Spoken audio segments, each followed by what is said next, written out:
안녕하세요. 더 넘치는 게 믿음의 가족 여러분, 10월 6일 월요일 추석날 아침입니다. 어떻게 추석 명절은 잘 보내고 계신지 모르겠습니다. 설날에는 떡국을 먹고 추석에는 송편을 먹잖아요. 여러분 송편들 잘 드셨나 모르겠어요. 만들어 드셨나요? 아니면 떡집에서 사다 드셨나요? 저 어릴 때만 해도 저희 집 동네에, 그러니까 저희 집 거의 바로 뒤죠. 뒷동산에 하나가 있었어요. 솔밭이라고 동네 사람들이 보통 부르던 뒷동산이 있었는데 막 묘지도 있고 막 그랬는데 소나무가 많았어요. 그 소나무에서 솔잎을 좀 따다가 혹은 떨어지는 걸 주워다가 외할머니가 만들어주신 송편 그 위에다가 솔잎을 촥 얹어서 이렇게 쪄서 먹으면 솔향이 은은히 배이면서 아주 맛있는 송편을 만들어 먹었던 기억이 납니다. 콩도 들어있고 또 깨도 들어있고 한데 저는 깨 들어있는 게 더 좋더라고요. 그래서 맛있게 먹었던 기억이 나는데 여러분들은 어떠신지 모르겠습니다. 요즘은 그렇게 솔잎을 얹어서 송편을 만들어 먹는 이런 낭만은 이제 다 옛날 이야기가 된 것 같습니다.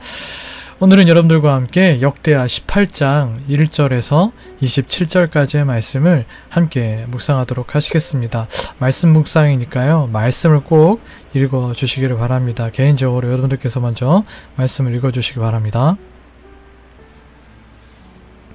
네, 다 읽으신 줄로 믿고요. 오늘 1절부터 27절까지 말씀을 간단히 요약해 보도록 하겠습니다. 1절, 부와 영예를 누리던 유다왕 여호사밧은 북이스라엘의 악한 왕 아합과 결혼 동맹을 맺습니다. 2절로 4절, 이는 나라의 안정을 꾀하려는 결정이었지만 결국 그는 아합이 주도한 무모한 전쟁에 휘말리게 됩니다. 아합은 시리아와의 전쟁을 준비하면서 여호사밧에게 길르앗 라모스로 함께 나아가자고 제안하고 여호사밧은 동맹의 의리를 따르되 먼저 주님의 말씀이 있는지 물어보자고 하며 신앙적 양심을 지킵니다. 5절로 6절, 이에 아합은 선지자 400명을 불러 전쟁 승리를 예언하게 하지만 여호사밧은 그들의 말이 진실이 아님을 직감하고 참된 여호와의 선지자를 찾습니다. 7절로 22절, 아합은 선지자 미가야를 마지못해 불러오고 미가야는 전쟁 패배와 아합의 죽음을 예언하며 하나님이 거짓 영을 예언자들의 입에 넣어 아합을 심판하시려 한다고 밝힙니다. 23절에서 27절, 그러나 아합은 이 경고를 무시한 채 미가야를 옥에 가두고 전쟁터로 나아가며 말씀보다 자신의 판단을 따르는 어리석음을 드러냅니다. 이와 같은 내용의 오늘 본문 말씀을 통해서 하나님께서 우리에게 주시는 교훈을 살펴보고자 합니다. 이스라엘이 남유다와 북이스라엘로 분열된 이후 세워진 네 번째 남유다의 왕 여호사밧은 정치, 경제, 군사 등 모든 측면에서 큰 복을 누렸습니다. 주변 나라들로부터 전쟁도 하지 않고 조공을 받아 큰 부귀와 영광을 누리고 군대도 정비하여 110만 대군을 거느렸습니다. 이 모든 것은 그가 다윗의 처음 길로 행하였기에, 즉 하나님께 대한 신앙을 중심으로 개인적인 삶과 나라를 이끌어갔기 때문에 하나님께서 다윗에게 주셨던 복을 여호사밧에게도 내려주신 것입니다. 하지만 이런 여호사밧도 하나님 앞에서 크게 잘못했던 일이 있었습니다. 북이스라엘의 아합 왕과와 정략적인 혼인관계, 결혼 동맹을 맺은 것입니다. 이 일로 그는 어쩔 수 없이 아합이 주도한 무모한 전쟁에 휘말리게 됩니다.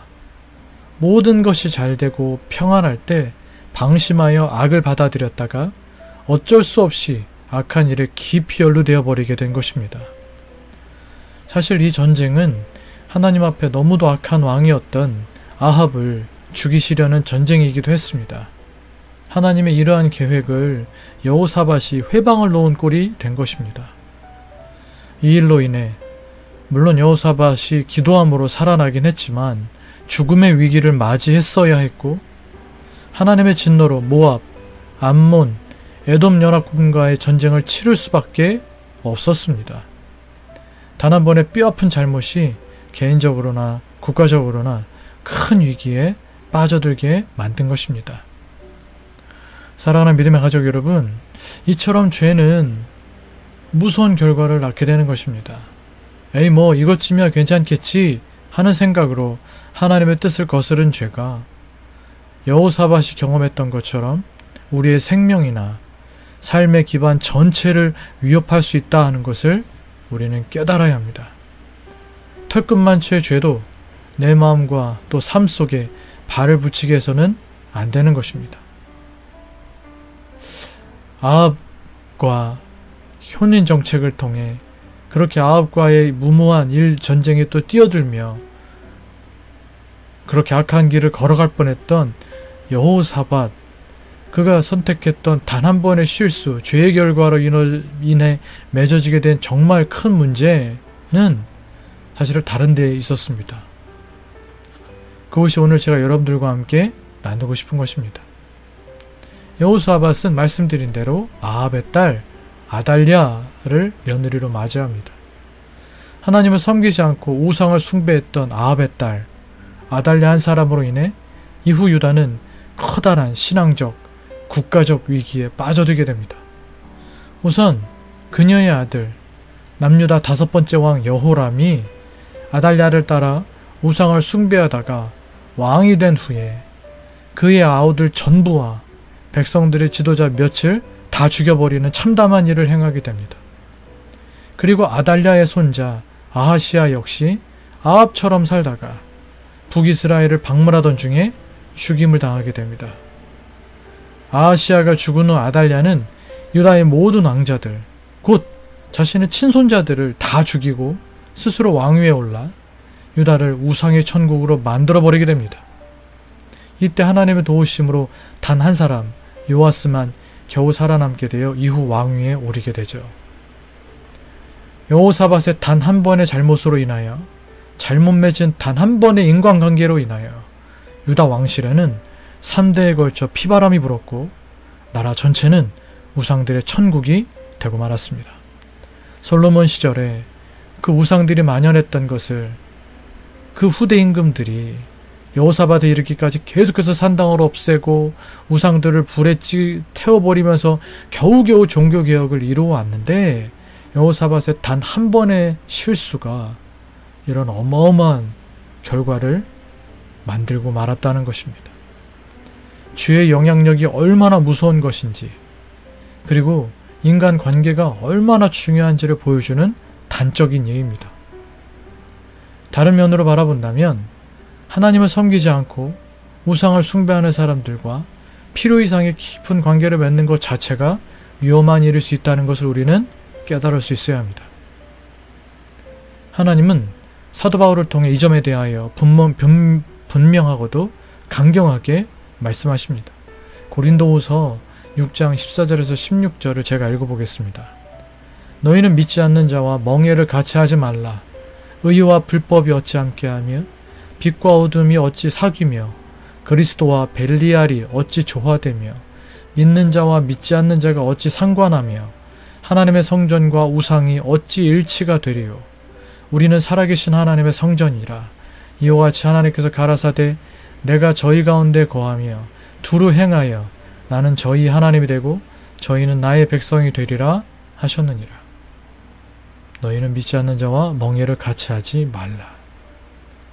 결혼이나 사업 등과 같이 인생의 중요한 일들을 예수 믿지 않는 사람들과 멍에를 같이 하지 말라고 하나님은 분명히 말씀하시는 것입니다.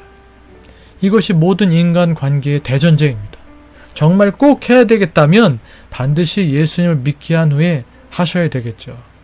교회에 나온 뒤가 아니라 예수 믿게 한 후입니다. 사랑하는 믿음의 가족 여러분, 이거는 어떤 배타적인 자세를 가져라 라는 이야기가 아닙니다. 우리는 예배하는 자리, 기도하는 자리, 함께 할 수 있는 사람들과 우리와 영이 같은 사람들과 성령 안에 하나 될 수 있는 사람들과 관계를 형성하고 살아가야 하는 것이 당연한 일입니다. 우리 자신을 자꾸 그런 곳에, 그런 시간에 노출시켜야 합니다.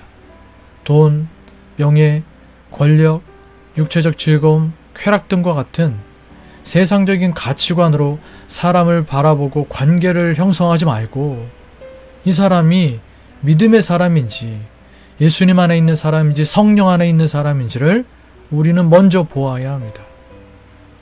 모든 관계가 당사자, 너와 나 1대1로 가면 안 되고 항상 하나님을 통해 가야 합니다. 하나님과 나, 하나님과 너, 그리고 하나님을 통한 우리가 되어야 합니다. 그것이 올바른 관계를 맺는 삶인 것입니다. 하나님 중심의 인간관계를 맺는 것, 그런 삶이 되어야 되는 것입니다. 우리는 모두 인간관계를 하나님 안에서 시작해야 하고 하나님 안에서 그 깊이를 더해가야 하는 것입니다. 여러분, 방심하지 마십시오. 나만 잘하면 괜찮겠지? 라는 생각을 버려야 합니다. 하나님 앞에서 그렇게 철저했던 여호사밧도 이 한 번의 방심 때문에 아합과 결혼 동맹을 맺었다가 그의 딸을 며느리로 맞이했다가 정말 생각도 못했던, 상상도 못했던 엄청난 결과, 엄청난 화를 불러왔던 것입니다. 여러분, 오해하지 마십시오. 모든 인간관계를 정리하고 산속에 들어가서 살아야 된다는 얘기가 아닙니다. 혹은 세상에 담을 치고 배타적으로 예수 믿는 사람들끼리만 살아야 한다는 이야기도 아닙니다. 우리는 하늘을 바라보며 살지만 분명 이 땅에 발을 디디며 살고 있기 때문에 우리 주위에 예수 믿지 않는 사람들과 관계를 형성하며 살 수밖에 없습니다. 중요한 것은 그런 모든 관계가 하나님 안에서 시작되어야 하고 하나님 안에서 계속해서 이루어져 갈 수 있도록 노력해야 된다는 것입니다. 그리고 인생의 중요한 문제를 결정할 땐 분명히 그의 안에 하나님이 계신지를 제일 먼저 점검해야 된다는 것입니다. 이런 면에서 세상에는 두 가지 종류의 사람이 있다고 할 수 있습니다. 예수 믿는 사람과 예수 믿어야 할 사람입니다. 우리가 왜 예수 믿는 사람들과 관계를 맺어야 될까? 예수를 믿지 않는 사람들과 관계를 맺어야 될까? 이유는 단 하나, 전도입니다. 영혼 구원입니다. 내가 저 사람과 친구가 되는 이유, 저 사람의 영혼을 구원해야 되기 때문인 것입니다. 사랑하는 믿음의 가족 여러분, 화합이라는 명분으로 죄와 세상과 짝하지 않도록 늘 주변을 점검하실 수 있기를 바랍니다. 우리가 맺어야 할 관계들이 누구와 어떻게 무엇을 위해 맺어야 되는지를 늘 유념하셔서 우리를 중심으로 펼쳐진 모든 인간관계의 그물들이 서로에게 하늘의 모든 신령한 복을 가져다 주는 관계들로 여러분 세워나가실 수 있기를 축복합니다. 모두와 좋은 관계를 맺는 것도 좋지만 그러나 그 좋은 관계가 세속적인 관계가 되어서는 절대로 되지 않을 것이고 그 세속적인 관계가 영적인 관계로 나아가게 될 수 있도록 하나님 안에서, 예수님 안에서, 성령 하나님 안에서 서로에게 깊이 연합되고 함께 인생의 길을, 또 인생의 중요한 문제들을 함께 멍에를 메고 함께 짐을 지고 나아갈 수 있는 그런 관계로 우리 모든 관계를 만들고 시작하고 세워나갈 수 있도록 우리는 노력하고 또 노력해야 될 것입니다. 오늘 이 말씀들을 기억하시면서 오늘 여러분들이 맺고 있는 인간관계를 한번 조용히 생각해 보시기를 바랍니다. 여러분을 중심으로 한 모든 휴먼 네트워크, 그 그물망 안에 있는 사람들 속에 우리는 어떤 사람들을 함께 가고 있는지, 하나님께서 내 인간관계 그물 속에 그렇게 하나님을 아직 알지 못한 사람들을 보내주신 이유는 그들로 하여금 하나님을 알게 하여 우리와 영적인 하나됨을 이루게 하시려고 보내주신 것임을 또 깨닫고 알아서 여호사밧의 실수를 우리가 반복하지 않고 우리는 정말 아합 같은 사람이라도 그 사람을 변화시켜서 하나님의 사람으로 완전히 만들어 함께 인생의 걸음을 걸어나갈 수 있는 동반자를 세울 수 있는 그런 귀한 일들을 이뤄나가실 수 있는 저와 여러분 다 되실 수 있기를 주님의 이름으로 축복해 드리겠습니다. 함께 기도하시겠습니다. 기도하실 때 오늘 말씀 기억하시면서 여러분들이 인간관계 그물망 속에 있는 분들 중에 아직 예수님 만나지 못한 영혼들이 있다면 그분들의 구원을 위해 여러분 기도하시고, 혹시나 여호사밧과 같은 실수를 범하지 않도록 여러분들 스스로를 늘 깨어 경성할 수 있도록 하나님 앞에 여러분 자신들을 의탁하며 기도하시고, 특별히 이 추석 연휴 기간 동안 만나게 되는 친족들에게도 예수님을 잘 증거할 수 있는 그런 귀한 추석 명절로 삼을 수 있도록 여러분 위하여 기도하시고, 또 교회를 위해서, 우리 더 넘치는 게 믿음의 가족들을 위해서 여러분들의 개인적인 기도 제목들을 위해서 기도하시다가 또 일상의 삶을 시작하실 수 있는 이 아침 되시기를 바라겠습니다. 함께 기도하시겠습니다.